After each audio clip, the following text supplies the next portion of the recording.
ಭಕ್ತನಾದ ದಾವೀದನು ಹೀಗೆ ಪ್ರಾರ್ಥನೆ ಮಾಡ್ತಾನೆ. ಕೆಲವೊಂದು ಸಂದರ್ಭಗಳು ಆ ದಾವೀದನನ್ನ ಬಿಡಲ್ಪಟ್ಟಿರುವಂತಹ ಸಂದರ್ಭಗಳನ್ನು ನೋಡ್ತೇವೆ. ಅವನು ನಿರಾಶೆಯಲ್ಲಿರುವಂತಹ ಸಂದರ್ಭಗಳನ್ನು ನೋಡ್ತೇವೆ.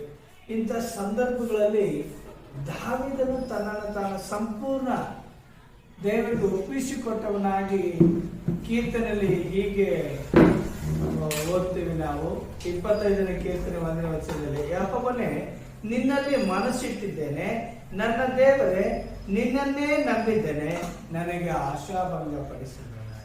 ಹಾಗಾದ್ರೆ ದೇವರಲ್ಲಿ ನಾವು ಮನಸ್ಸಿಟ್ಟು ಪ್ರಾರ್ಥನೆ ಮಾಡುವಾಗ, ದೇವರಲ್ಲಿ ಮನಸ್ಸಿಟ್ಟು ನಾವು ಪ್ರಾರ್ಥನೆಯಿಂದ ಬೇಡುವಾಗ, ನಾವು ಏನು ಪ್ರಾರ್ಥನೆ ಬೇಡ್ತಾ ಇದ್ದೀವಿ, ಏನೆಲ್ಲ ಕೇಳ್ತಾ ಇದ್ದೀವಿ, ಅದನ್ನ ನೆರವೇರಿಸೋದಕ್ಕೆ ದೇವರು ಶಕ್ತನ.